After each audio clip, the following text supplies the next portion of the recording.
Baik, Assalamualaikum warahmatullahi wabarakatuh. Perkenalkan, nama saya Sofia Febrianti dengan NPM 72121344, berasal dari Fakultas Ekonomi dan Bisnis, Prodi Manajemen. Baiklah, di video kali ini saya akan membuat resume materi manajemen sumber daya manusia tentang disiplin kerja.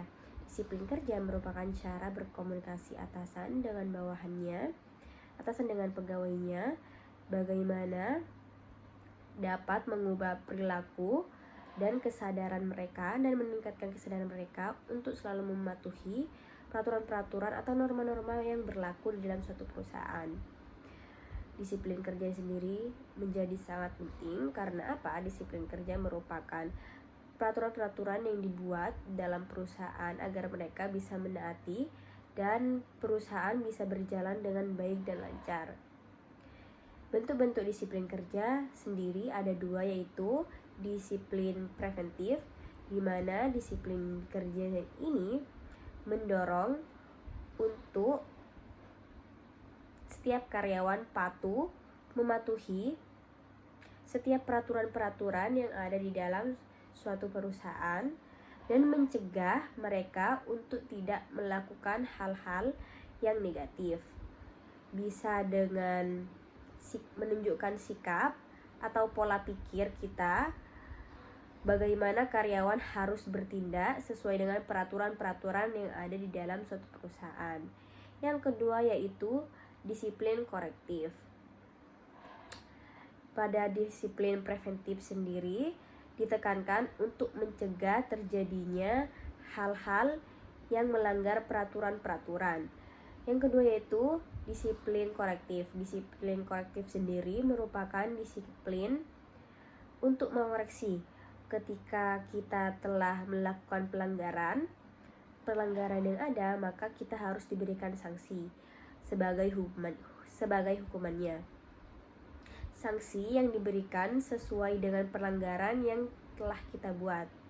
Yang selanjutnya itu ada pendekatan disiplin kerja. Di dalam pendekatan ini menekankan daripada memberikan hukuman, malah menghindari hukuman, yaitu dengan cara memberikan penyuluhan terhadap orang-orang yang telah melanggar peraturan-peraturan di dalam suatu perusahaan. Biasanya sanksi-sanksi yang diberikan ketika kita melanggar disiplin kerja, yang pertama yaitu penundaan kenaikan gaji, yang kedua yaitu pembebasan dari jabatan kita, yang ketiga yaitu penurunan gaji, yang keempat yaitu bisa pemberhentian secara tidak hormat, dan bisa juga pemberhentian secara hormat tetapi tidak dengan permintaan dari karyawan itu sendiri. Yang kedua yaitu bisa dengan penurunan pangkat dan bisa juga penundaan kenaikan pangkat. Oleh karena itu, disiplin kerja sangat penting karena apa? Agar bisa menjaga perilaku karyawan sesuai dengan apa yang diinginkan oleh perusahaan, agar perusahaan bisa berjalan dengan baik dan tujuan mereka juga bisa tersampaikan dengan baik.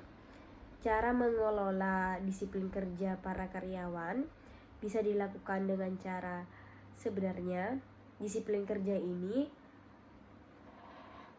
ada dua hal yang menurut saya penting dari diri kita sendiri dan dari diri para atasan atau manajer kita. Ketika kita sudah memasuki sebuah organisasi atau perusahaan, kita harus tahu tanggung jawab kita dan kita harus berusaha untuk mematuhi peraturan dan mendisiplinkan kita. Karena apa? Ketika kita bekerja kepada orang, kita harus mematuhi peraturan-peraturan yang ada di dalam suatu perusahaan tersebut. Yang kedua yaitu bagaimana caranya manajer agar bisa karyawannya mematuhi atau mendisiplinkan mereka. Yang pertama yaitu harus adanya pengawasan. Pengawasan yaitu ketika memang ada yang melanggar atau tidak disiplin, bawahannya mereka harus dihukum dengan sanksi yang pantas mereka dapatkan. Dan tidak ada pembedaan disiplin antara satu karyawan dengan karyawan lain agar mereka tidak terjadi iri satu sama lain.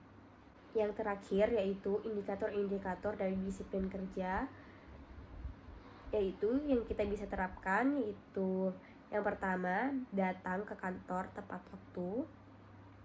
Yang kedua, yaitu menggunakan peralatan kantor dengan baik dan benar. Yang ketiga, yaitu kita harus memenuhi tugas kita dan tanggung jawab kita seefisien dan seefektif mungkin, dan hasilnya juga harus bagus.